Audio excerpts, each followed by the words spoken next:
What's up? What's up? What's up, classmates? Dr. Pugh is in the house, and I am super excited to welcome you all to our conversation and to the Black Seminarians Table today. I am here joined by none other than Hello, everyone. It's Justin Tyler Dickerson. we are super excited to have y'all here with us to join us at the Black Seminarians Table and also for this conversation on things I wish I knew before seminary. Go ahead, if you are joining with us, go ahead and share this live out. Let somebody know that we are here, we are live. This conversation is taking place right about now. We are super excited to have you all in this space with us as we journey in this conversation. For those of you joining us on Facebook or on YouTube, we celebrate you and we thank you for being here with us. If you are currently in seminary, graduated from seminary, thinking about seminary, or somebody sent you this because they think you need to go to seminary, all we can say is welcome to the table. Tonight, we're talking about the stuff that they don't always put on the admissions brochure, because seminary will teach you theology, biblical studies, church history, ethics, preaching, and pastoral care. But somewhere between orientation and your first 10 to 15, 20-page paper, you quickly discover that seminary is teaching you a whole lot more than what's on the course catalog. It can challenge your understanding of God, the thoughts that you had or you believed in. It can challenge your relationships, your identity, your finances, your time management, and everything in between. So tonight, we're pulling back the curtain. We have both gone through seminary. We are both seminary graduates. And so we are going to invite you into the village, to a space of learning for Justin, I think we are calling this the hidden curriculum, right? This is Yes. the hidden curriculum that we are going to be talking about tonight.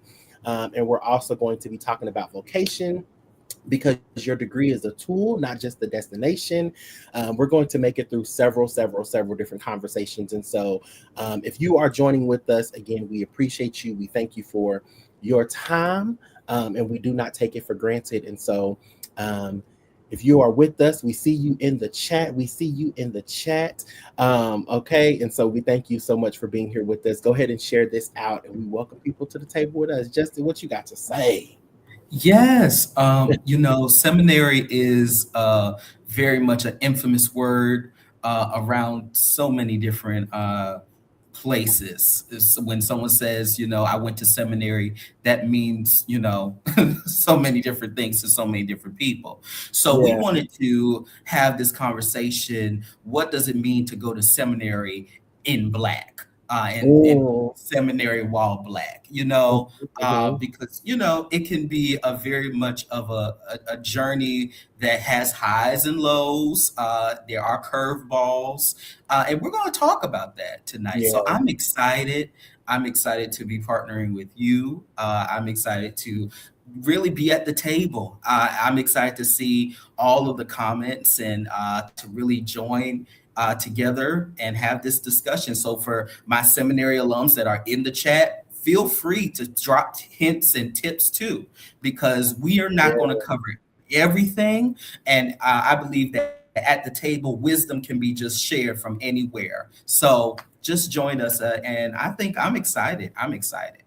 That's I'm good. excited. That's good. Thank you so much, Justin. As we said, this is on our live. It will be up on our pages after this, but we thank you so much for being here with us. If you have something, again, this is a communal space, right? This is a village space, and so we do not consider ourselves to be the only sages in the room. So if you have something, you can drop it in the chat. I see some of my colleagues are here, some of my students are here. Super excited to have y'all in the building, in the place, in this virtual sanctuary. So we're going to start this conversation out a little light. We're going to ease in there with the topic of you need a village, not just good grades. One of the things that we want to say, the very first thing, and one of the patterns that I've been seeing because I work in theological education now, is people entering into this journey alone, right? And so they are going into seminary, they're going into the classroom, but they're doing this experience alone, and they're like, oh well, I haven't really told anybody, my family don't know, like I'm gonna just bust out with this degree. And I'd be like, baby, this ain't the degree for that. This ain't the one. This ain't the one that you do by yourself. Like you need some people. You need some people journeying alongside with you on this journey. I don't know what's going on with this light. Walk in the light. Walk in the light, Dr. P. Right, walk in the light. I don't know what's going on, but it's all right. And so, yeah, but this is not one that you want to do on your own. And so, Justin, what was your experience with creating your village, forming your village, and knowing that you need that more than just good grades? Yeah, I would say that it's so interesting with my own seminary journey that I remember it was so organic for me. But organic doesn't mean lacking intentionality. So when I say that it was organic, there were people who I felt that kinship with, that chemistry with, and we connected. So we would connect in the halls of Candler. We would connect when we would just see each other, and we would say, "Hey, did you hear about that happened in class?" And then after that, we would be together for like 2 hours, really unpacking and really processing what we just heard, what was just unveiled in the classroom. My first year of seminary, we were taking Hebrew Bible and history of early Christianity. So it was a doozy, to say the least. So those processing groups, my processing group, which became my village and very close friends of mine, we would really unpack a lot of what was said in the classroom. And it would help us. It would help really kind of ground us, first of all. So we're not, going home really, sent in a sense of despair, but it would also expose us to different perspectives. Everyone doesn't think the same in seminary, and that's a good thing, because I believe that the role of seminary is to expose all of us to different forms of opinions and perspectives and facts. So all of that said, in my village, it was about 7 people. We would come together, and some of us would agree, some of us wouldn't. It was always respectful. So even when talking about a village, it's important to have a village that embraces your authenticity. That's good. And also a village that can see where you are and also see where you're going. And they decide, to me, it's a decision to undergird you, and it's a form of mentoring as well, that to undergird you, to mentor you, to cultivate the seeds that were planted. While the seminary professors, and they're great, and mine were absolutely phenomenal, absolutely, they sowed the seed, but I would say my village came and they began to water it. And so I would say that that's what a village, a good village in theological education does. How about you? So for me, it's twofold. I build my village, and I didn't have this language when I started seminary, but around year 2, one of my great elders, Mama Iti Hari Teray, dropped the gem. And if you've heard from her, if you've seen a presentation of hers, if you've set up under her wisdom, she has this phrase that she says, build a community strong enough to hold your truth. Right. Build a community strong enough to hold your truth. And so for me, that ended up coming in 2 different waves.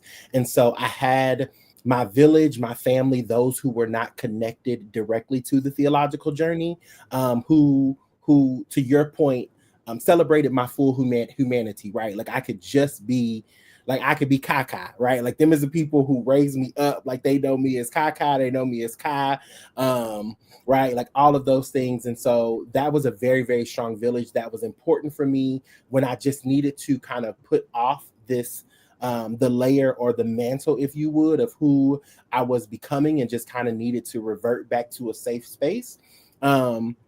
Like those people were very, very essential for me. And then the other portion of my community, my village, was definitely those who I was in seminary with, right? My classmates. I think you and I both did our Masters of Divinity in person on campus. And so it was the people who I was caught in the parking lot with after class, like you said, like the conversation after the conversation. You quickly learn that there's a meeting before the meeting, and then there's a meeting after the meeting. After the Okay. meeting. Yeah. If you're not in one of those meetings, you've truly missed the meeting, right? If you're not you're definitely not planning the agenda if you're not in the meeting before the meeting, right? But then you may be able to catch the cliff notes, or you can get the stuff in between the lines if you're in the meeting after the meeting, right? Because the actual meeting is just, yeah, insert what you would like there. But and so that was really my village and my people who were in me with the in the grind of theology. And as I was going through this academic journey of deconstruction, and as I was going through some of the heaviness of my own becoming, right, my own identities, my own embedded theologies and things that have been passed down to me. And so those were that was a very essential part of my my village as I was coming up, was the people that I was able to rub shoulders with in the now. And I would even say like just knowing and understanding how I was becoming, and it was good for that community to help me know that nothing was wrong with me as I was becoming, right?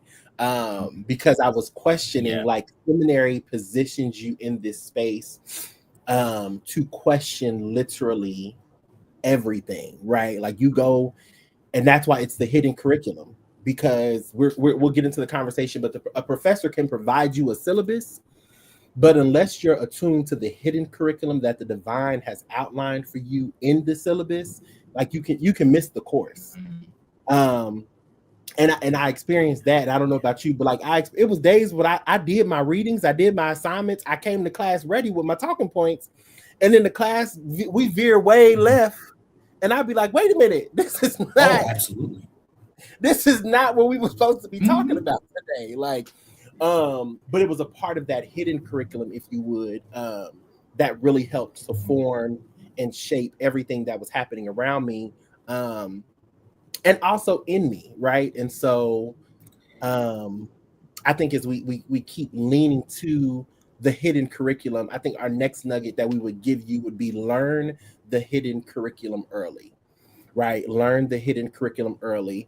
And I think we're two things here that we're going to kind of talk about. One is the campus culture, right? And so the importance of learning the campus culture. And then I think, Justin, I'm gonna let you lead this one off. You must learn the difference between faculty and staff. You must learn the difference between your faculty on your campus and your staff on your campus. We ain't even gonna get into executive leadership teams and presidential board. We're gonna get into, at the ground level, the people you're gonna come in contact with the most is your faculty and your staff, and you must know the differences of those two particular spaces. Yeah, there's so many things that from what you just said, I can remember and also speak to. I think first, before I get to the hidden curriculum, I do want to talk about the village. That the village is a part of two things in the seminarian's life. It's a part of your why, and it's a part of your yes. The why of seminary, while you might be articulating all wonderful statements of why I should go to this seminary and what is this going to help me do. A part of that, though, is being a part of an intellectual community, both as well as a spiritual community that will help sponsor your development. So to work against that is to literally harm your own surrender, your own process. That's number one. Number two, the village is also a part of your yes. That Mm, when you said, yes, I will go to this place, yes, I will go to theological education, not just only in the institutional space, but in a divine sense. When you said yes, you also surrendered to the process of embracing a diversity of thought that hopefully will be in your village. If mm, your village sounds and speaks like you're not doing it well. And mhm, that is in my opinion. If your village sounds and speaks like you now, in every type of kinship circle, there are things that connects each and every one of us. So, a great deal of my village attended church at one time or another. However, we had a diversity of some who said, I am not African American church. I am not AME Baptist Pentecostal. I mhm, am Haitian Pentecostal. I am Episcopalian. So mhm, if with a village, a good village, you have a diversity of sites from where people draw their wisdom from that will form you as a theologian, as an ethicist, as a minister, as a clergy person. So mhm. that's one thing that I will say. Now, when it Can comes we down to the say, hidden wait curriculum, 1 second, because you brought up the yes, and so I need you to understand, Christian. Mhm. I see you in the chat. Tim, I see you in the chat. Sir Isaac, I see you in the chat. All students of theological education. Christian said, I'm fresh off 3 days of orientation. Okay. Bro, man said, I'm fresh off 3 days Mhm. of orientation and starting classes tomorrow. So we appreciate you being in this space. I think early on, what I wish I knew is that me saying yes to seminary meant that I was saying no to so much more. Right. And I don't think we take enough time to weigh out my yes versus the no's.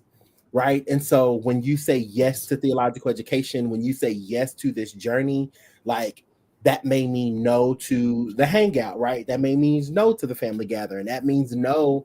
If I'm being honest, that means no to a lot of the Wednesday night Bible studies and midweek, right? In the midweek sessions that you have, because you're Okay. going to Yeah. because either you're going to physically be in class at those times, or you're going to be having Yes. to study and like take on this theological journey and wrestling with the Yes. text in a way that I think a lot of us do not really understand. Of like, I think it's Shonda Rhimes is like a famous writer on Netflix, and I always think about when she says she's giving a speech and she talks about like her yeses and her nos, and she says like, if I'm saying yes to a rewrite of, because I think she was like a writer of like Scandal, Bridgerton, like all of these Netflix series. She was like, but if Mhm. I'm killing it on this rewrite, Mhm. then I'm missing bedtime with my children.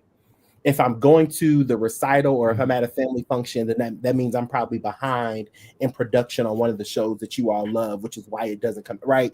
And so I think in the realities of life, this village is important, and it's important to have like these various different clusters of village, because there are going to be times when your yeses and your nos will be at attention with each other, right? And I think there'll be Yes. times where you'll have to understand that because of this yes, right, because of what's on the other side of this yes, the nos that you're giving out Mhm. now, some will just be temporary. You'll be able to, if it's truly village, if it's truly community, you'll be able to Yeah. return and you'll be welcomed back at the time when your schedule and your calendar allows. But I think you must if I was being a good church, and you must count up the cost in this moment now of what your My yes God, today. is, of what your yes is, and think to, and again, Yes. the journey will unravel, but on the front end you must truly think about what are the things you're going to say no to. And we're not saying no to a social life, no to, like, we're not saying that at all, but understanding um No. that there will be times where things that you have always said yes to, right? Like, you, especially if you the pastor's armor bearer, if you are the pastor, right? There are things that you typically will be doing that you now uh, will not be able to because of this yes to theological education. I also want to just hop in really quickly, and we really could move on to the hidden We really curriculum could, but for we can stay at sure. Village all night. We can stay. Um, but we can for sure. Um, when it comes, you're a good village holds someone accountable. Mm-hmm. That there's an ethical responsibility that is curated in a good village. I'm gonna get a little spicy here. It is a good village that will hold you responsible to the words that you say in the classroom and the words you say in the pulpit. Come on. That is what a good village will do. Come on. A good village will say, hey, I'm seeing this over here, but you said this over here. So making sure that there's ethical congruency in what you say and what you do in and outside of the seminary. That is what a good village does. And I think from you spoke about isolation. I have seen a matter of contradiction.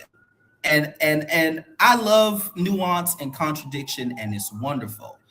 And also, when it comes down to accountability, I'm talking about total contradiction. And some of us in the chat, we know what we're talking about, where it's like, you'll be in this theology class and you'll talk about capitalism and being anti-racist. And also, this extends beyond our context, but let's talk about our context. You'll be in the classroom and you'll perform a sense of progressivism, and then when you get to your pulpit, it'll be a different story. So it's not even choose ye this day as much as it's a good village will help you process what do I really think, what am I really saying here, and not that you end up sounding like everyone else, because that's not good either, and it's not good to have making models of every famous person. Rather, what is your authentic voice? Are you being true to the sound, as Howard Thurman would say, the sound of the genuine? And I think you don't get there without a village. True. That's my opinion. True. So yeah, that's good. And and in that, I think it is. And I'm gonna take us now. Where keep in mind, y'all, the overarching conversation is the hidden curriculum of seminary, right? And when we think about our campus culture, when we think about faculty and staff, when you talk about this tension that is present, I think it's important to name the ways in which you will be asked, if you would, to excavate, right? The realities of your beliefs and your learnings, and knowing that it's not a personal attack. And the majority of us, because we have made faith, because we have made our belief our identity, when we walk from a Black perspective, right? Like I'm talking about the Black lived experience, those of us who we take our spirituality, our faith, our religion, we take those things seriously, so seriously that they become an identity, right? To where you have people who will say, like, I'm Christian before I'm Black, right? And that's just not how the world works. Like, the world will always see my Blackness before it knows that I'm Christian, right? If we're pushing it a little deeper, we would even talk about in theological education, the denominational dilemma, right? One of the questions that people will ask you as you maneuver and as you migrate through these halls, one of the leading questions is often not your name. Who are you? How do you, show up? We now have these conversations around pronouns and all these things. One of the leading questions is often, what denomination are you? Right? What house are you a part of? Right? For lack of better terms. And that then also begins to shape the community in which the community really in which you become a part of, and the village as far as on campus and the people who you kind of commune with. It kind of takes place. And I think at the backdrop of that, though, that's one of the pieces of the campus culture, right? And so you have to understand, for those of you who are in theological education, for those of you who are discerning theological education, you have to be clear about which denomination your institution is set in, right? And so if you are at a Methodist institution, if you're at a Baptist institution, if you're, when I say Methodist, that's CME, AME, UMC, right? They all have one. They all have some seminaries out there. And so you have to understand the culture and the landscape of which you are walking in. So then that way you can kind of understand foundationally where, I don't want to say it's shaping the curriculum, but it's also it's the entering point, right? Like we're entering from these various different lenses of denominationalism as well, among other things, right? And on that level, I think we have to think about the differences in your staff, right? And so staff are going to go to bat for you. Staff are going to be with you. They are going to understand to some degrees the weightiness of what you've been in, right? Faculty. So there are two. I know Furman is in the chat. Dr. Furman is with us, and so one of the major things that I have learned that I wish I knew in seminary that I didn't learn until after I graduated is that there's your curriculum, right? Your curriculum learnings and teachings, and then there's the co-curricular, right? And so that's all of the student life, the culture, all of the things that's happening in the institution outside of the classroom, right? And so it's important though, and I know Justin, you have a wealth of knowledge here. Saying you have a wealth of knowledge here that also when it comes to various student issues and student concerns and things of that nature, you have to be able to properly know who you're going to, who's going to help you properly navigate the system. The majority of students who are not making it through seminary, who are dropping out, who maybe don't get the financial aid, who don't get, the scholarships, whatever the case may be, 9 times out of 10, it's not because of a lack of call. It's because of our inability to properly navigate systems, right? And so we can't navigate that. I can't just bust into, right, the president's office one day with a complaint about my faculty member because the president is going to be like, did you talk to the academic dean yet? Like, I have no idea. Like, I have no idea what's happening in your classroom. Like, have you talked to the academic dean who has probably proofed and approved the syllabus and done these things? And it's like, oh, okay. And so there's a system in play. And so knowing a part of this, right, is knowing and understanding not only your student handbooks and your policies and procedures of the institution, but also I'm going to say this, and I know my faculty members on the call are going to be on my line. The block is going to be real hot, but you have to know and understand on the front end that the syllabus that you are offered is damn near a legally binding contract between you, that professor, and the institution. There are learning goals, there are outcomes that should be clear in that syllabus, and that you should be able to walk away from that class saying that you have had, right? There are certain conversations, there are certain things. And so when you have discrepancies around situations and around things, the first place that you should always be going back and checking is that course syllabus, right? What did it say? How did it come up? I knew they was coming. Okay. I knew, like, how did it come up? How did we talk about it? And I think you really, when professors on that first day of class, because they didn't send you that syllabus out, in an ideal world, maybe 2 weeks before classes started, maybe a month. Some people, the first day of class, you seeing it is going to be on that first day of class, right? But you want to make it your business to go through that syllabus, to look at the policies and procedures, to look at the learning outcomes and goals, to go over the reading, to see like what's really in here before you be like, because some professors, they require you, like, you have to sign off that you got it and you understand. Some of them is just a verbal confirmation. Everybody got the syllabus, y'all cool if you're in virtual settings. You got to be careful with your yes in this leg of the race too, right? And so just understanding that the differences of that as well. What say you, Justin? And just to I love you. I love you. On that.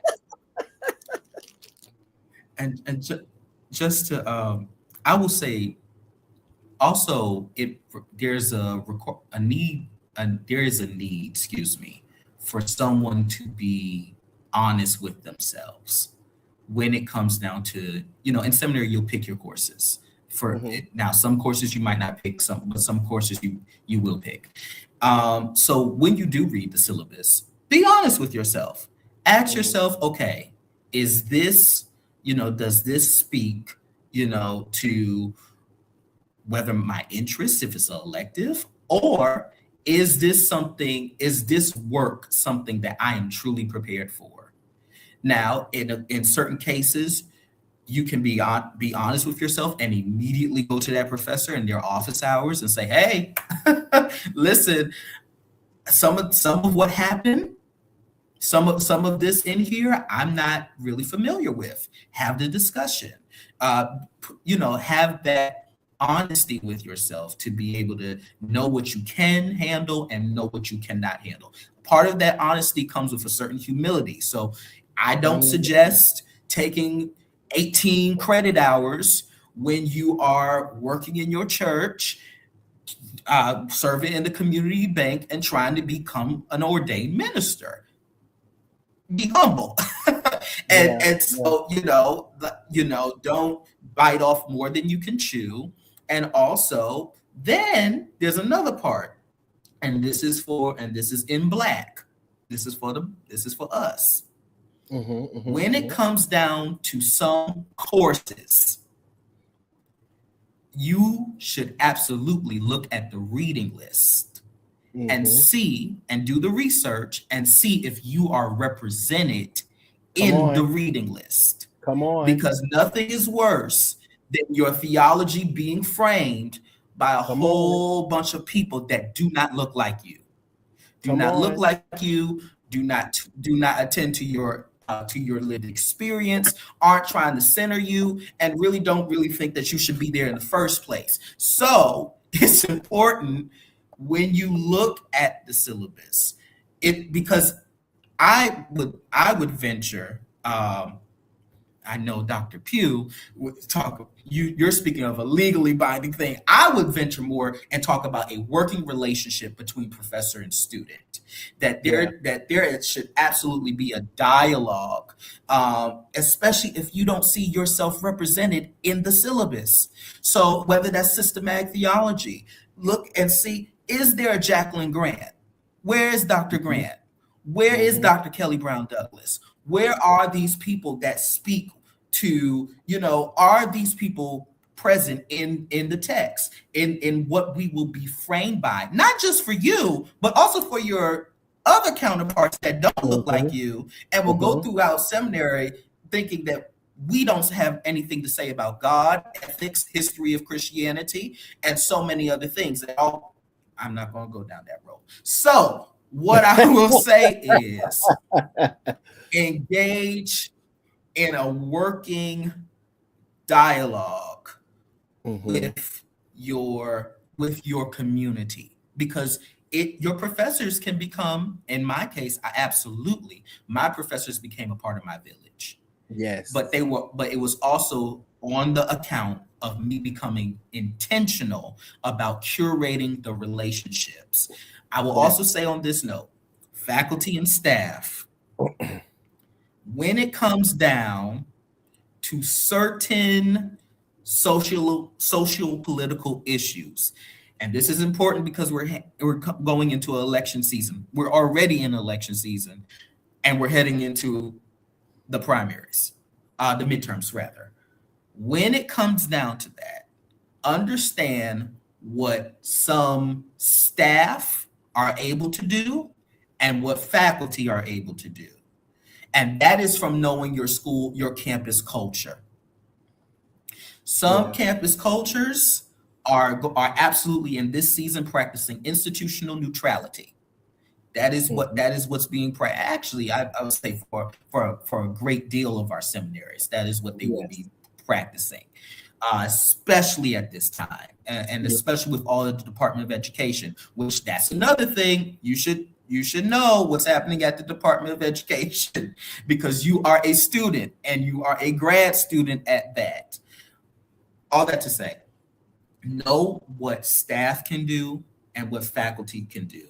Faculty sometimes can engage in a certain dialogue regarding the institution that maybe staff cannot publicly.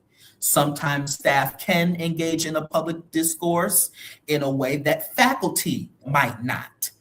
Understanding your institution and what problem, what trouble lies with what office or with what branch of governance of your institution will help you when you decide that you want to articulate a stronger voice of advocacy. That's good. So I'll just put that out there. And I think if we're going to go down this road, I think it's important for you to understand that contractually, staff and faculty are two different people, right? A lot of times contractually, faculty are embedded in the institution for longer terms and have some more let me say, if they're above the adjunct faculty level, right? Like adjunct faculty are different. So you have adjunct faculty, you have assistant professors, you have associate professors, and then you have full professorship, and then you have tenure professors, right? Which you should know who those are as well as you should know who those people are, because they will probably show up at the institution. The way in which they show up in spaces and in conversations in the classroom are very different, right? If they've made it to full professorship or to tenure level, them is the one. Even if you have a discrepancy with them, things can happen. Conversations can be elevated to academic deans and provosts and things of that nature on your campuses. But if they've made it to that level, they are embedded into the culture of the institution in a way that is more difficult to work around, especially if they are the only expert in the matter of which you are, like your core classes and things of that nature. It ain't no way around them. It ain't no way over or not. Like, a lot of times it just depends on how you have to go through them. Go ahead. And can I just put in, so I have heard, and because this is the Black Seminarians Table, I have heard of some Black seminarians at one point time or another, they might get in a bit of friction with a faculty member. This is where knowing the hidden curriculum in your campus culture will help you. Because, number one, if there's there might be a staff member that you can go to that might be an alum of the institution and might have taken that professor and say, oh yeah, this is how you navigate this. At a lot of our institutions, we have alums that are serving in staff positions, and they help guide a lot of us through, okay, this is what so-and-so is going to be looking for. And so if you do this A, B, C, and D, then, everything's relative, but you might be okay. Or, hey, oh, you're having problems with Dr. So-and-so? Okay, well, you know what? Let me call them, because you don't know if they were their favorite student. So a part of knowing the hidden curriculum of your academic institution is becoming vocal about what you need. No one knows what you need unless you say it. No one knows if you're having a problem or an issue unless you say it. And I know that for us culturally, we have been silenced in so many areas, especially in the institution, that a lot of times we have coupled silence as an attribute of being steadfast or being someone that is just going through nobly. Well, unfortunately, that doesn't work the best when you're working in graduate school education, which theological education is a part of. Announce your need. Let people know that you need something. Let people know that, okay, I'm not really doing well in this class before the final, so that someone can help you, and so that discussions can be made, advocacy can be made. Because here's the thing, some conversations that might be had by you might not have a certain articulation because you're not their colleague, or you're not someone that they might have a rapport with. So, versus if you get maybe a staff member, maybe another professor, or having a discussion with the professor themselves, that helps cultivate Mhm. an easier journey, That's good. a easier journey in your theological education. That's good. We're gonna go to the comment section. Before we continue, Dr. Danny, are we still on pause? May I proceed? If you're with me, everybody in the chat say yes, indeed. Okay, y'all, let us know y'all are still with us. We so appreciate y'all for still being here. We're going to check out this comment section a little bit. We have an Amen corner from none other than Bianca J. Richardson. The syllabus was checked almost every week. Okay, it's how I made it through. I hated when the syllabus was changed. Keep in mind, a lot of times those professors, they will make changes to the syllabus and they'll say, hey, you all, we're going to change this. We're going to move this to this date, or instead of doing this, pull that paper syllabus out, pull out your digital notepad, however you do your things, because that syllabus will change. Okay. Sherry, I love this question. Sherry Amore, I hope I'm saying that right. With the option of remote learning, does this affect the cultural experience that's necessary for productivity and development? I will say it affects it, and that it looks a little different from my perspective. So I did my actually the last year of my Master of Divinity program. I'm a part of the original quarantine class of 2020. So we removed all online, and then my doctoral program was hybrid with 90% of the learning being done remotely. I would say it does impact the cultural experience, that it's a little different. And so when you think about the student culture of, like we were saying, the conversations in the parking lot or the things that's happening in the hallways before and after classes, that's a little different because you don't get that in a remote setting. And then I would say you have to be a lot more intentional about building the relationships with faculty and staff. And so understanding and knowing when the faculty, like when those office hours are, when the staff office hours are, checking in, going to various different events, letting your name. So like you're in this virtual space, if your institution is doing virtual events, like being in the comment section, making yourself known, right? Maybe even sending a follow-up email like, hey, Dr. So-and-so, I was a part of the lecture today. You did an amazing job. And I say that you have to kind of be a little bit more intentional about building the culture and understanding the institutional culture. Because for me, there has not been, do I say this?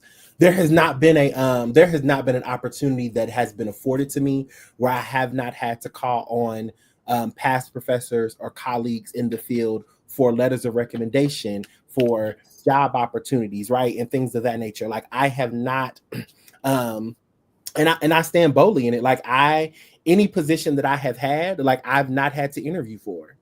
And that's been since I entered theological education in 2016, right? Like I have not, in the jobs in which I've tried to go for and tried to interview for, I did not get. Just being honest with you. And so, and brother is not hurting. Life is doing well. And so, but I say that to say it's because of my willingness to be a part of community, my willingness to be a part of culture, and to understand what is happening there is what impacted the online learning. Justin, you got anything quick on that before I go to our next comment?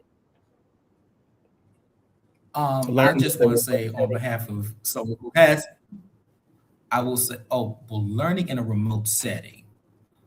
Yeah, I think you definitely covered it. I will say, for those of us that have had to interview for jobs, they will call your professor. Will. And I have had a professor write something for me just the other day. So they will absolutely call your professor and check on you and check your references. So it's important, and that's to curate the hidden curriculum. That's the hidden curriculum. Just because the professor is not on your recommendation list, your institution is.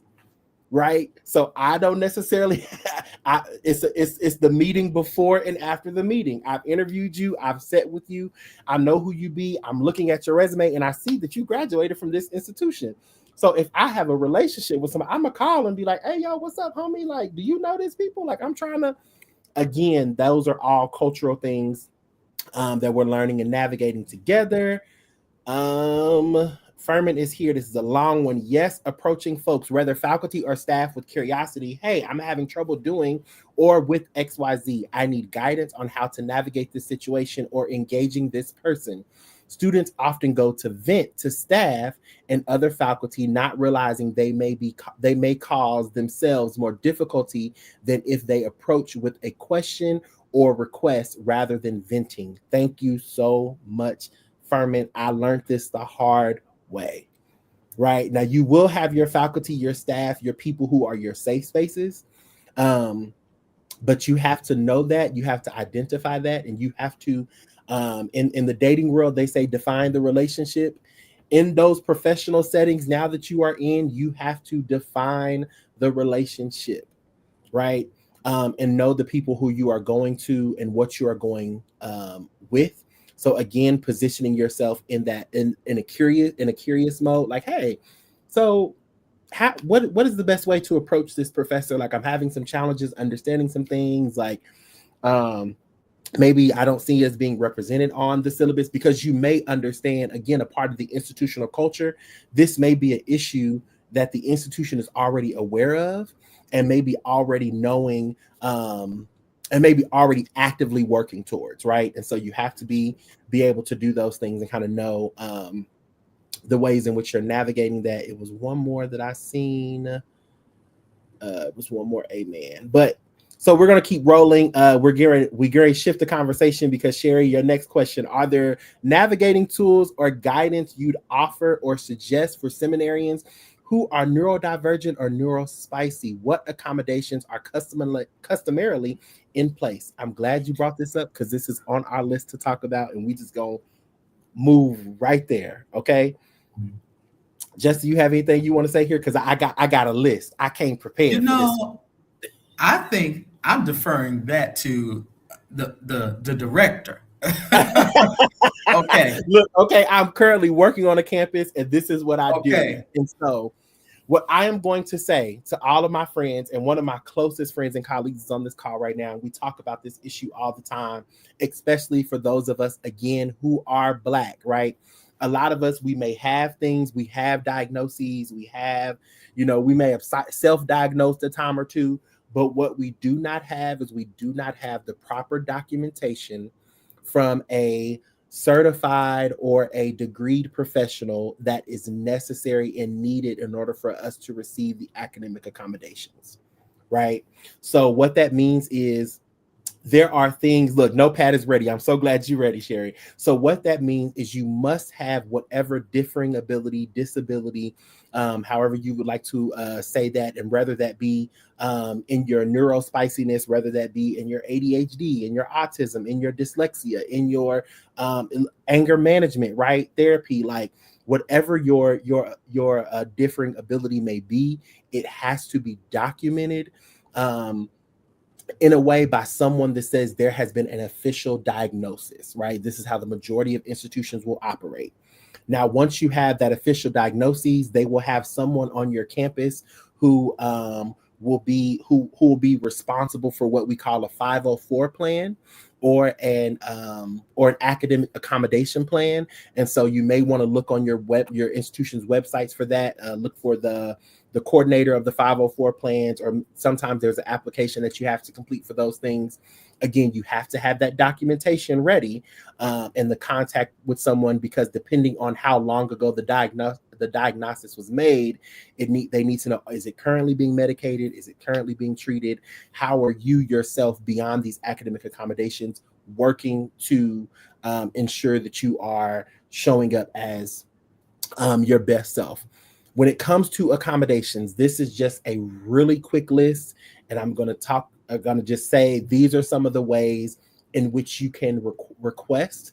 A lot of institutions, between yourself and your professional and the professional who has done your diagnosis or who is doing your recommendation, they will ask you for recommendations on what it is that you need as an accommodation. Again, I did not learn about my ADHD and things of that nature until I was at the tail end of my Master of Divinity program. And then even after that, I still did not ask for any academic accommodations. I made it through an entire doctoral program, still not taking advantage of the academic accommodations because of shame, because I felt like that would make me look different. I didn't want to have to like go to class early or stay after late for certain things. But this is just a couple of the things that you can request depending on what your need is. You can ask for extended test time, an extended test time for processing the speed of information or on your test. You can ask for reduced distraction testing space, which means they will move you if there's ever an in-class test that is made. This is even in the virtual setting, right? They can move you to a separate space where you have reduced distractions to take tests. You can request testing breaks. And so a lot of, on average, master's level classes are anywhere from 90 minutes to 3 hours. And so you can ask for a certain amount of class breaks and testing breaks. You can ask specifically for with your library, and I'm not for sure who those services will be, but text to speech or audiobooks that will be mandated for you to be able to do those things if that's what you need in processing items, processing some of the learnings and the materials that you may have.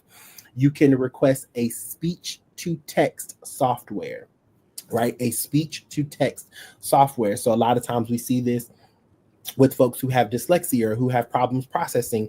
It's easier for them to talk what it is they're trying to type out versus sitting at a computer trying to type. Things may not be where it needs to be. And so there are softwares that they have built. And then after you talk it, you just have to go in and edit it, things of that nature.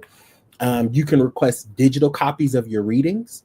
And so a lot of times if there are, financial things, there are other things that may come up, you can always ask your professor, do you have a digital copy of the specific chapter that we have to read? This is a sidebar, but I'll say it. There are a lot of times when we have to buy these books and you be like, you had me buy this book for $105 and we only read one chapter. And so again, going through that syllabus, understanding what it is you need and asking your professors for that there. And I'm gonna take my time with this one because this is us is we don't talk about this enough. You can request note-taking assistance. So if you have trouble processing in real time, you can get note-taking assistance, which means people who the institution oftentimes will hire other students in your classes, or there are people, professionals who may come into classes to take notes for you. These people, again, do not know who you are. They're not going to disclose any of the information. What happens in those situations is the note taker then, whether it's a classmate or a professional, comes to the class, they take the notes. Sometimes the professor will provide the notes. They give it to the support office, and then you get it from that support office, right? So there may be a system where you come pick it up, or they may just automatically send it to you as soon as they get it. You can ask, and this is a major one, y'all, especially for us in digital learning spaces. You must request permission from faculty before recording lectures. And so that is one of the things, because of intellectual property and the ways in which a lot of the curriculum is being given to you. There has been many times in theological education where students have taken things that professors have presented on, and now you presenting on it to your church, or you going live about it, or you doing, and so that is plagiarism and that is theft. And so again, you must ask for permission, but that is one of the accommodations that you can ask for. Accessible presentation materials, advanced access to slides/outlines. And so you can ask in advance for those presentation materials, flexible attendance. And so there are things, depending again on the ability, you can ask for different abilities as far as attendance is concerned, assistive technology, and alternative assignment formats. And so if there's a particular format, say there's, if you're not good with like writing papers or whatever your ability may be, like there's a lot of professors and a lot of times where you can they'll allow you to like do a video presentation or maybe record a podcast or something of that nature, or specifically like those discussion boards, you can upload a voice note, things of that nature. Sign language interpretation, braille or large print materials, and then priority registration. And so those are just a couple of the ways that I would say that you can get accommodations for whatever your abilities that may be. Thank you so much for that question. So that's one of the things that we did want to take some time to talk about, because oftentimes for us, we don't take advantage of those accommodations because of stigma, because of shame, because of whatever the case may be. But then a lot of us do not have the proper documentation needed in order to in order to even receive those accommodations. And I will also say too that there are, if you're building relationship with your professors and you maybe don't have that documentation, you maybe don't have the official diagnosis, because that stuff is not free, right? We also know we don't all have health insurance. We don't all have the things that we need. And so a conversation with your professor early on in the semester, right? Don't wait until it's time to midterms and now all of a sudden you want to be like, oh, I got dyslexia, I haven't been able to read through the stuff. Like early on in the semester, have a one-on-one conversation with your professor. And 8 times out of 10, they'll work with you. And you know, you just have to be honest, like, hey, I have this diagnosis. I didn't have the things that were needed to get this officially documented with the institution, or I can't afford it right now to get that documentation. Is there something that we could work out? I think if I had XYZ, again, you have to come with the recommendation. You have to make the ask and give yourself permission to speak the things that you need in order for you to be successful in your academic journey. So thank you so much for that question. I hope that was helpful in the ways in which we can take part of these academic accommodations. Dr. Tony McNeil is in the chat. Happy birthday to you, my friend. And also the Grand Maestro himself. Thank you for this talk, Dr. Pugh and Reverend Justin. I am putting the link to this discussion in my syllabus. Thank you so much. This video is a great resource for new and returning students. Thank you so much for that shout out and for doing that. We here trying to do the Lord's work, And so, y'all, the time is getting up on us, but there's a couple of other conversations that we want to have. Justin, I'm going to let you kick this one off. When we talk about seminary will challenge your theology. You may enter expecting to learn the Bible, theology, and ministry, but seminary can challenge your identity, relationships, assumptions, calling, and understanding of God. Sometimes growth looks like certainty. Sometimes it looks like a better question. Yeah. So I think when I think about seminary, I think about seminary in a wider type of frame. Now, let me go back. Before I'll talk about me. When going to seminary, I thought, okay, go to seminary, learn how to preach, especially because I went to Candler. So, the preaching program at Candler is just phenomenal under the Reverend Dr. Teresa Fry Brown. Okay, at Candler School of Theology. Yes, I had to do that for you, just for you, Kylan. I had to do that. But I'll let you have it. But so that was part of my vision for myself, that I was going to learn how to engage in richer homiletical practices, et cetera, et cetera. And I always heard that seminary will form me. I was quite ready I thought, for the formation until those questions started to emerge. And for me, because of how my brain is wired, I can be a bit of an overworker. So I would, just drive through the assignments. I would do my work and then do my work, hand in my work, read, critically think. However, seminary isn't just head work, it's heart work.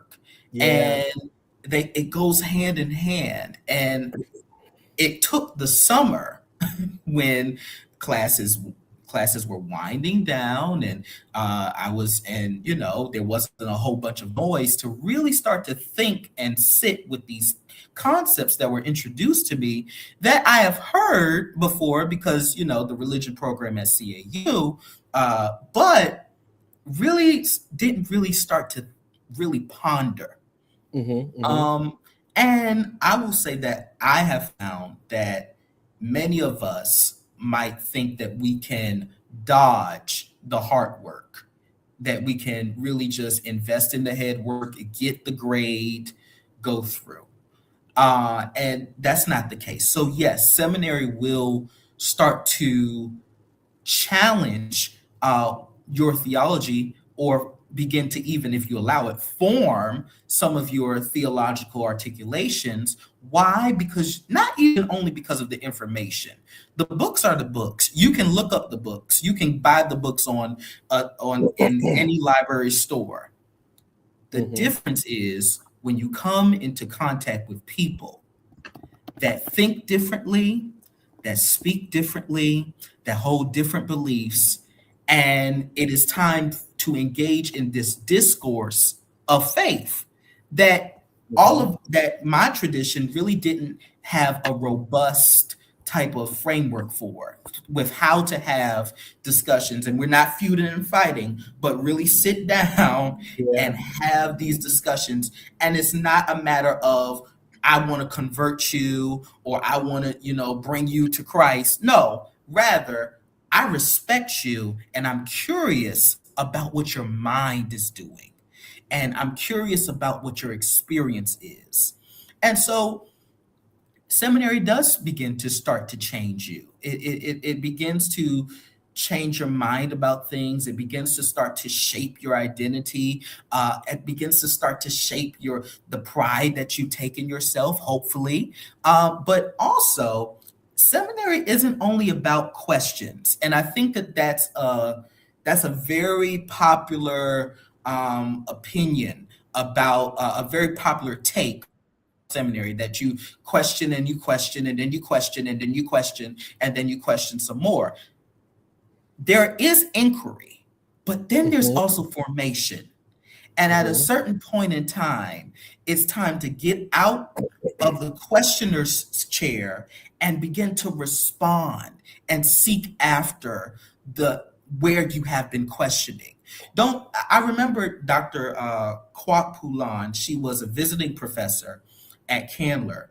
And I remember what she said to me. She said, take seriously what you have.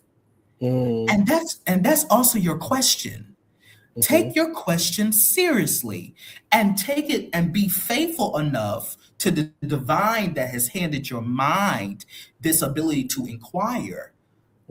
Take it seriously enough to research. Take it seriously enough to read. Look at the tradition, because you're not the first person to ask, what is the cross doing in Christian theology? You're not the first person to ask, what is hell? Where is it a place? Is it a physical location? You're not the first person to ask those types of questions. And furthermore, and so on and so forth. Take it seriously enough to research it and get out of the questioner's chair and begin to say, I think I believe that today. Have some humility, right? Intellectual humility. I think I believe that today. And this is why. I think, I read this author and they seem to understand me more. And not you taking on the mantle of someone else or the armor of someone else, like Saul and David, right? But rather, who do you see yourself in when it comes down to these texts? So I would say, yes, it does begin to change you, but also that's a part of the process. And so, yeah. And I think it is the changing of oneself is the effects of a changing theology, right? These classrooms, these lectures, these conversations that we're a part of, the courses that you will take, the curricular side of things, it's all part of your theological formation. And I think for me, one of the best things that I got when I entered into seminary was learning that theology is this ongoing conversation, and your professors, your faculty, they want to know, what do you have to add or subtract from the conversation, right? You have applied for this institution. You have been admitted into this seat of the institution, right? And so you deserve to be here. You deserve to take up space. And so they want to know what it is you have to say. However, comma. You also, like Justin just said, have to position you don't have to, right? Let me not even use that language. I would welcome you to be humble enough to know that you don't know all things. Yeah. Right? To know that you don't know all things. And I say that to say, because there you'll hear these phrases in theological education at some point or another. Well, they'll say, don't go to seminary because they're gonna take your Jesus, right? Yes, Or that's they'll what they say, say. like, you'll hear your professors, your some of the senior people on campus, in their third year, like they'll be like, oh, this ain't Bible college, right? This ain't Sunday school, right? Those are some of the things that we say, and we never really unpack what those words mean or what they're saying. But what we are trying to say in those moments, I'll speak for myself, and here at the Black Seminarians Table, we're trying to get you to understand that seminary is an academic journey, right? So there's an academic conversation happening. Many times people will also say, like, oh, you don't take what you learn in seminary and preach on Sunday morning, right? Not because the content, because seminary is an academic space, Mm. right? For many of us, if we think about our Sunday morning experiences, that is not that is a space of emotion. It is a space of feeling. Now, we also do not agree that you should leave your brain at the door when you enter into church spaces, right? Like, my brain should be invited to enter into this space. This should also be a thinking space. This should also be a space that is challenging my theology, that is challenging the ways in which my theology is being formed and the leadership that I am sitting up under. Maybe not to the degree of an academic setting, right? But it still should be present, nevertheless. When we say it's not Bible college, it is not for us. It is not a dig at Bible college, but it is an understanding that historically and traditionally, Bible college, they serve students at the bachelor's level, right? That is at the undergraduate level, right? When I was a child, I thought as a child, right? And then I had to put away childish things, right? And not to say the undergraduate level is childish things. I'm just saying the level of thinking that you get at that level is not what you are now going to be expected, and the rigor that will be presented to you at the master's level. This is a master's degree program.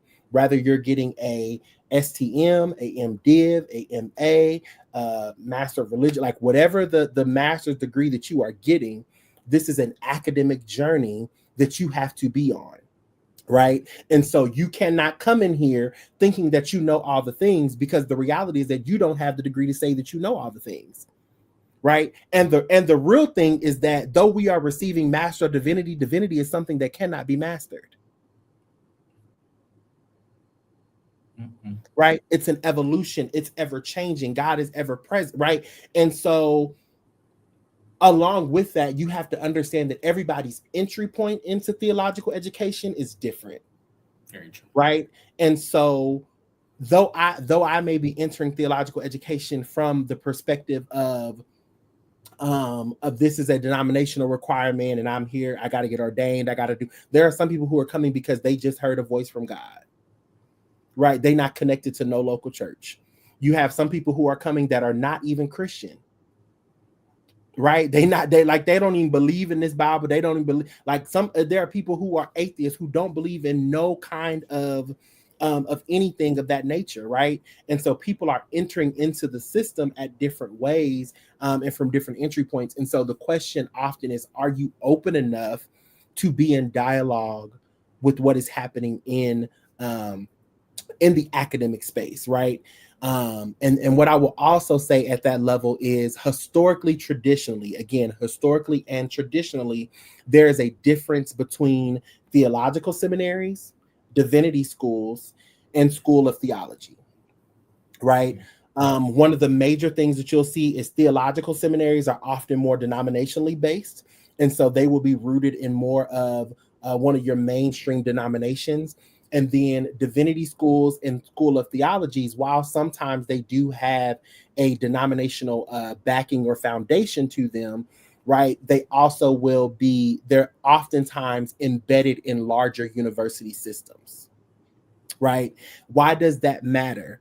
Because if you are a part of a theological seminary that is fully being backed and based by a denominational setting, one of their primary goals is to continue funneling leaders, clergy, laity, worship leaders. They have a job and a duty to continue funneling members and leadership into that denomination. Right. So they're going to lead with, hey, are you a part of this denomination? Where are you at? Da, da, da, da. Have you been right? Granted, not everybody there is a part of that denomination, but in the theological seminary space, that's often what you will get.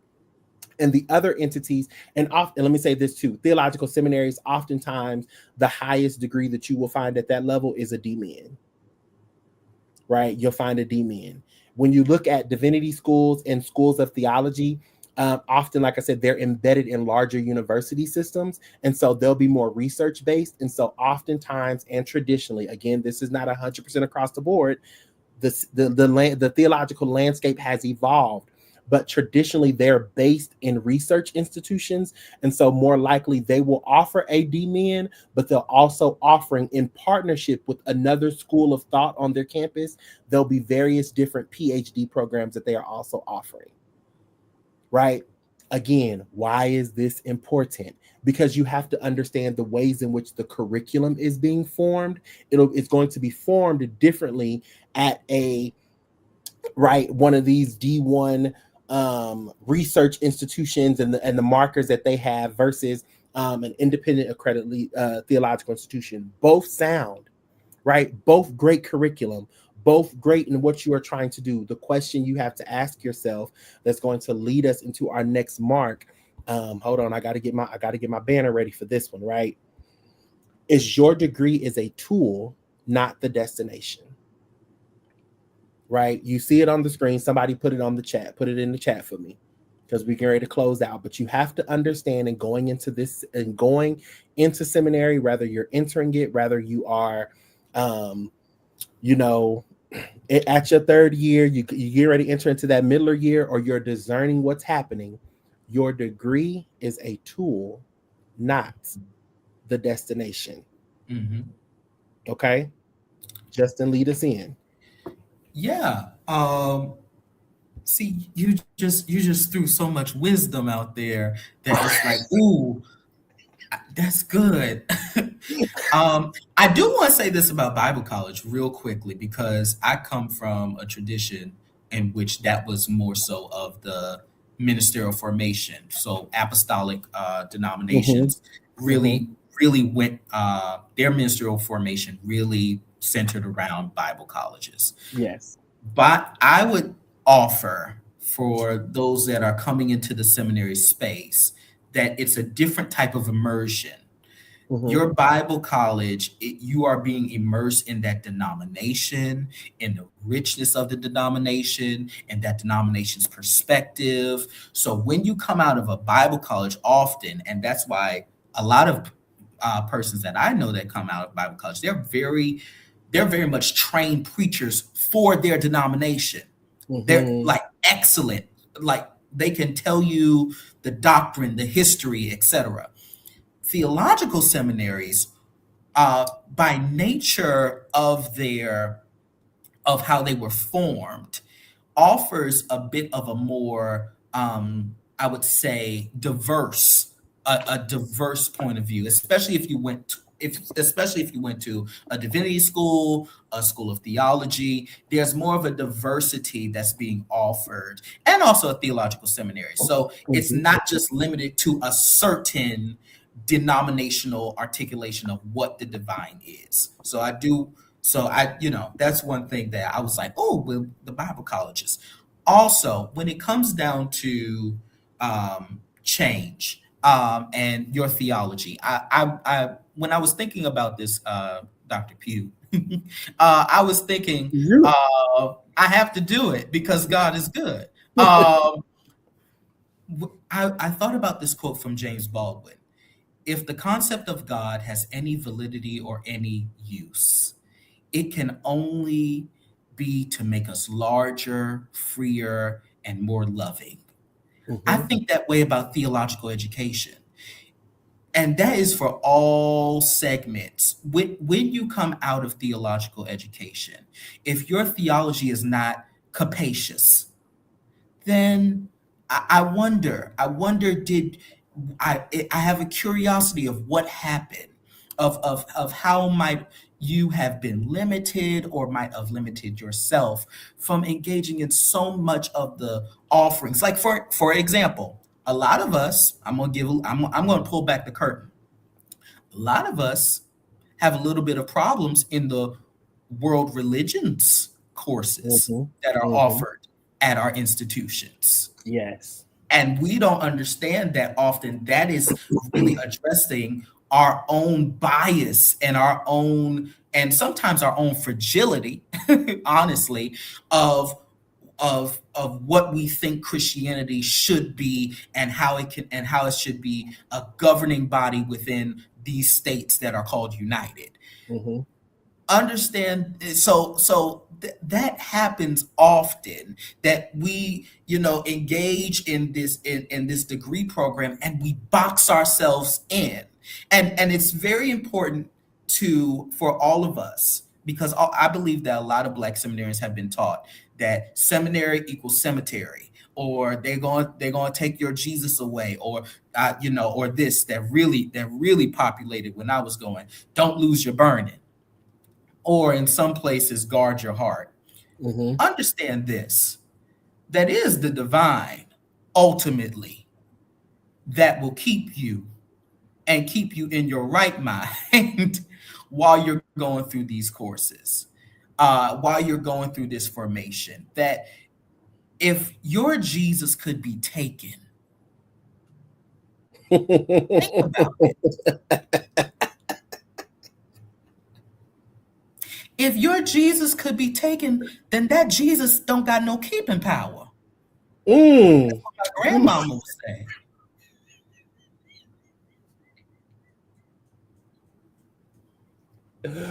Woo.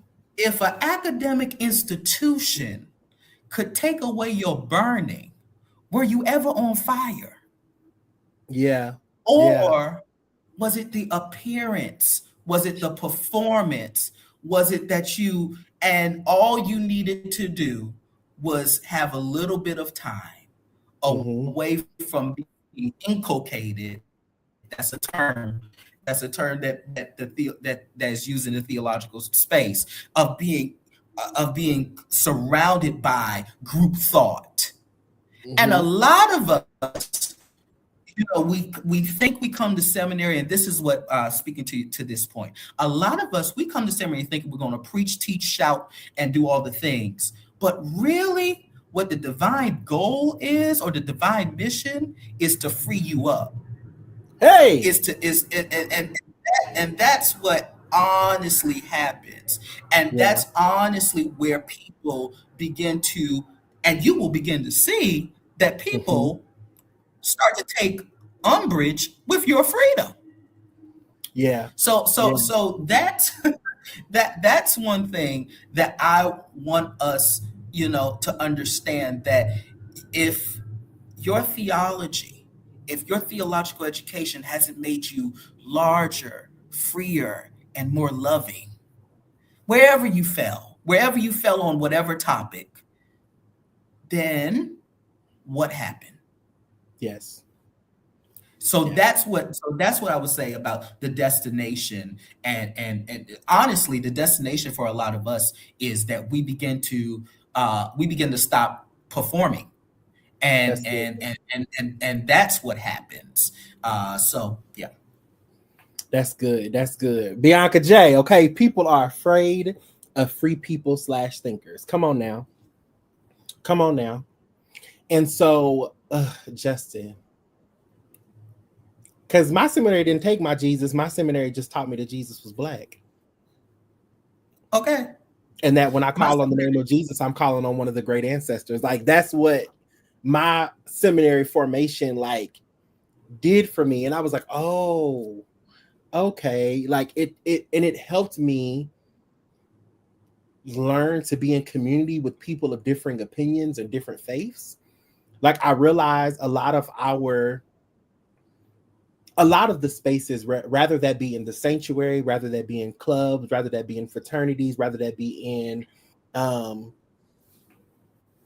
and even in academic spaces, right, K through 12, and even in your undergraduate level, all of these spaces are about assimilation, Mm, right? Is about I am going to, and there are actually studies about your academic journey. It isn't until you get to the master's level where you're being asked what you think versus being told what you should think, mm, right?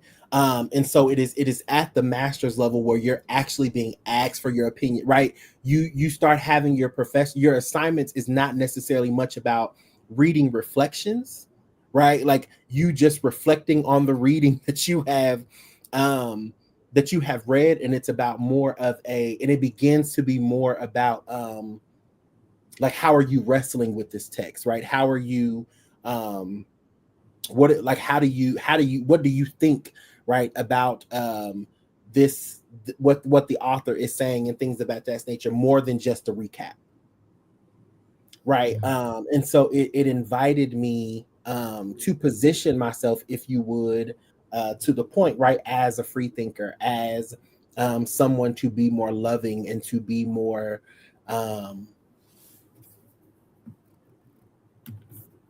to be more open, because the reality is that if we think about if I think about mainstream Christianity and the way it is being presented in media, and things of that nature in the world today, like I don't subscribe to that, right? But what I also cannot do is I also cannot concede to it, and I refuse to concede to it and now just consider myself to be a spiritualist or consider myself to be a believer or any of these other things. Because if I concede to it and just allow them to take ownership of it, then the people who are trying to navigate Christianity to find liberation and freedom, and where do we sit at this intersection of faith and justice, if I leave and take on this new identity, then they never know how to find me, because based in my newness they like, oh, that ain't my people, Mm, like I'm a mm. Christian, right? So how do we offer some semblance of similarity as an on ramp for folks, right? And again, this is just my personal journey. But there was look, the chat blew up. Because Justin, you was dropping it on the people. If your Jesus can be taken and he ain't got no keeping power, really? No, not nothing. Not a bit. Not no. Sure Then enough. he ain't got no keeping power. Sherry, I think this is a wonderful question. You are asking about the thoughts in choosing a certificate program versus a Mm, degree program. I think this is a conversation, right, of utilizing it as a tool and not a destination. And so I yeah. think you have to think about in the current state, in the current work, in the current call that you see yourself answering, how does this tool further you to in your next most faithful yes, right? And thinking through excuse me, and thinking through what the end goal is, understanding that it is evolving, it is changing.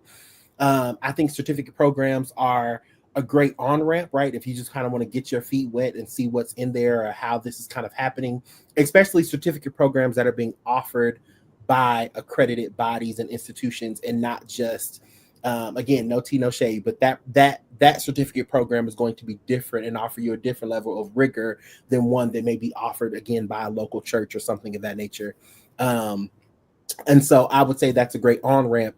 I would also say like certificates are great. Like even myself, I'm in certificate programs post seminary. And so a lot of times they are emphasis based to give you a certain emphasis to be more marketable in the landscape, or to give you a glimpse at something that you maybe did not fully get to dig your teeth into while in your seminary journey. And so that would be I would just think about where you are trying to move through, um, and not just necessarily in the certificate versus versus a degree program. Justin, I see you was gonna say something. Yeah. I would say that when it comes down to the destination, tool versus destination, right? Mm-hmm. Um, I would say that the destination, when you're going towards something more larger, loving, freer, when your destination is guided by these two forces, authenticity and faithfulness, authenticity and faithfulness, and that to me. And oftentimes we are driven to the destination by ambition. And that is where we're like, okay, I have this vision, I have this goal, this is what it's going to be. And honestly, I can say from graduating with my MDiv with and then getting a STM, that the journey of theological education, first of all, is ever evolving. So it's not just limited to seminary, but it's now a journey. It's more so of an ever evolving stream, and where you continue to ask questions even when you graduate, and you continue to begin to and sometimes that's when you start to respond to the to the question that you had your first year. You might Mm-hmm. start to, okay, I have language for it by 2 years after you graduate seminary. That's sometimes how, the cookie crumbles. But all that to say, oftentimes we're driven by ambition, Mm-hmm. that I'm going to get this church. That's very MDiv. MTS, I'm going to get into this program. MRPL, I'm going to master religion and public life. I'm going to make large changes in policy and procedure, and that's great. But your destination is deeply a part of your own work that you must have. To remix a little bit of Dr. Cannon, that you have a work that you have to do because it's authentic to you. And I think a lot of times I have seen Black seminarians make their seminary journey about everybody else, Mm-hmm. but not them. Mm-hmm. It, I have to get ordained, and I have to get this certificate, and I have to make this grade, and I want to get in this program, and that I'm not downing ambition, but what I am offering is to actually think about, in those 3 years, 2 years, 1 year, um, and for the multiple programs that are offered at seminaries. Think about, what is it in you that has called you to this peculiar type of work. We could have been lawyers, doctors, entertainment, and also you might end up going a totally different route than Yes. you thought you would have. I know of so many people that they started off on an ordination track, and they stopped it. I know of some persons who they applied, and they started as MTS, Master of Theological Studies, and they ended up becoming a Master of Divinity student, and began and said, I started to feel a pastoral vocation. It really is about being open and having a ear for what is authentic to you, not to anyone else, not to the denominational body that might be paying, because Mm. you're going to have to live with your decisions ultimately. So I just feel that, honestly, center yourself in your own theological education. I'll never forget, and just to close what here from me, um, I remember talking to a professor at Candler, and I was talking about wanting to go through a certificate program. I got a Black Church Studies certificate, and I was talking about it, and I'll never forget these words that she said to me. She said, "This is your education, and you have to take responsibility for it." That's good. End of the day, you can't go back and look at your transcripts and say, "Oh, I got this because, this denominational body said I couldn't take this." Like, you can, and there are restrictions. Your yes, make sure you count up the cost. Your no, make sure you count up the cost, because it is your education at the end of the day.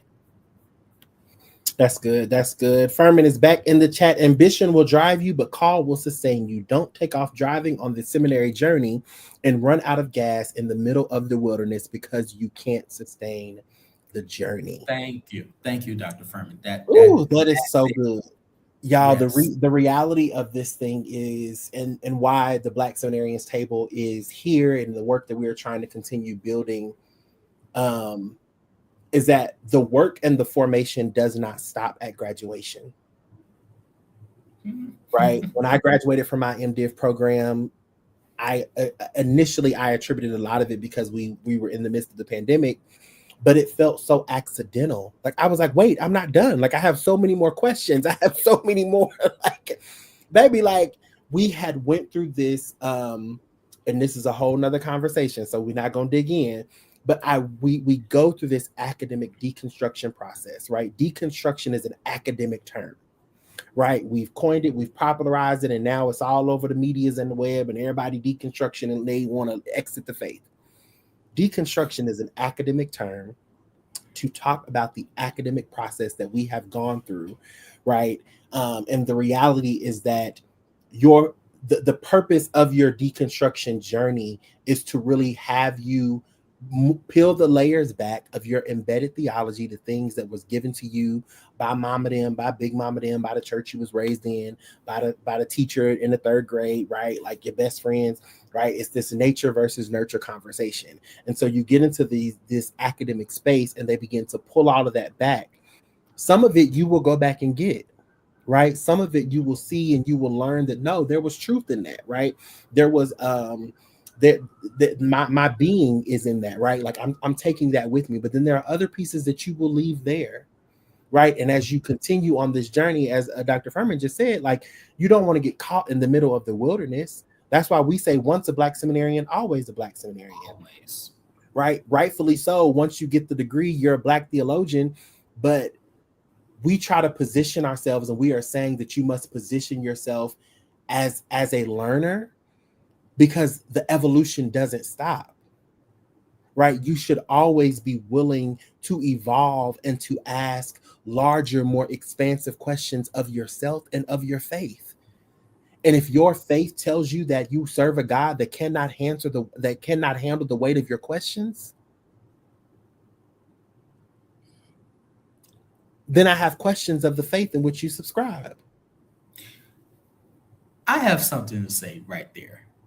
And just quickly, oftentimes we talk about deconstruction, but I want to offer also the term discovery.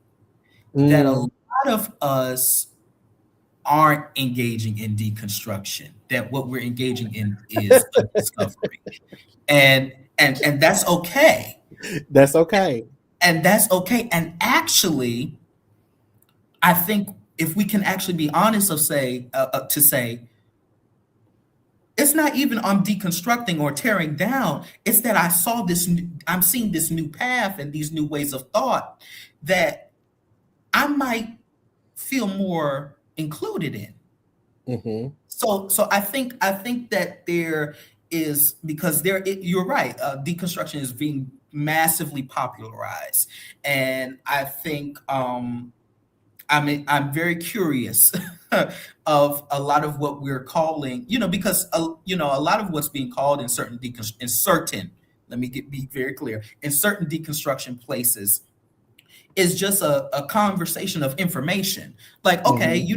you know that A, B, C, and D, they feel differently about these topics. Now, what do you think?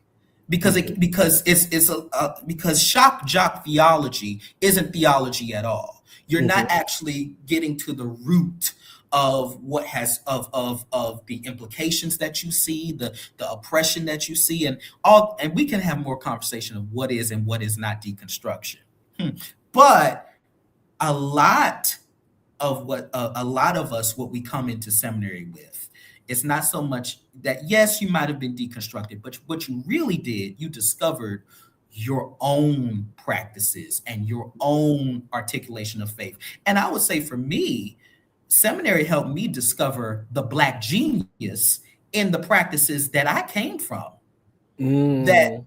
the anointing oil and the prayers and the singing and the congregation and the testimony services are all practices that generated institutions and so much rich thoughts about Black life. And so mainly, if you come in with already a certain amount of pride and a certain amount of, you're not a problem, which I think that needs to be echoed within your theological journey. You are not a problem.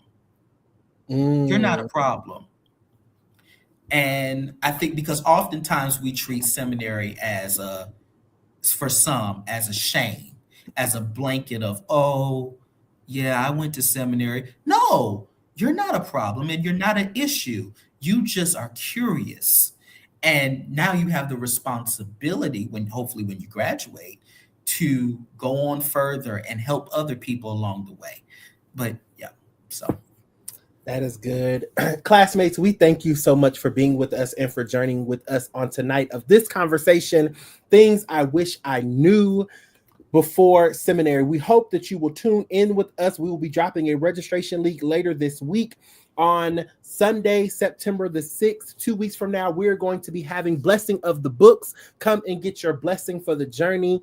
In many spaces, we have the backpack drives and the blessing of the backpacks. We want to bless your books and we want to bless your journey of theological education. We know a lot of people are going through orientation phases and all those things. And so once you get those books ordered, once you you have them sitting with you, whether they're on your Kindle or they're in person, I still like a good old nasty piece of hardback for me personally. But we hope that you will bring that back, and we want you to join us. We will not be live streaming that session. But we hope that you register for it. It will be a free event. Justin and I will be there. We have amazing lineup of speakers who are going to come and be there to talk with you and to also bless our journey, right? Again, our goal is we hope that the Black Seminarians Table becomes a community strong enough to hold your truth. There are more questions that we hope to get to in the chat. You can also DM us on social media, Black Seminarians Table at all spaces. Family on our YouTube and our Facebook, we thank you for being with us here now. This blessing, as we close, we hope that tonight's conversation helped you to see that seminary is about more than just a degree. There's a hidden curriculum to the journey, and sometimes the most important lessons are the ones that never appear on your syllabus. It is learning how to ask better questions, how to navigate institutions and systems, how to find your people and to advocate for yourself, how to wrestle honestly with scripture, tradition, race, gender, power, and the assumptions you inherited about God. It is discovering that your theology can evolve without losing your faith, and that your calling may become larger than the version of what you first imagined. So may we leave with our imaginations open to new ways of thinking, open to new ways of serving, open to the possibility that theological education is not simply preparing you for a position, but forming you for a lifetime of faithful curiosity, critical reflection, and courageous leadership. Take the degree seriously, but don't miss the formation happening around it. Learn the syllabus and pay attention to the curriculum that is hidden beneath it. And wherever this journey takes you, keep asking the question we return to at the Black Seminarians Table. What is my next most faithful yes? May you have the courage to hear it, the community to nurture it, and the imagination to follow wherever it leads you. We'll see you at the table in these virtual streets. Peace, family. We hope you have a good one. Peace.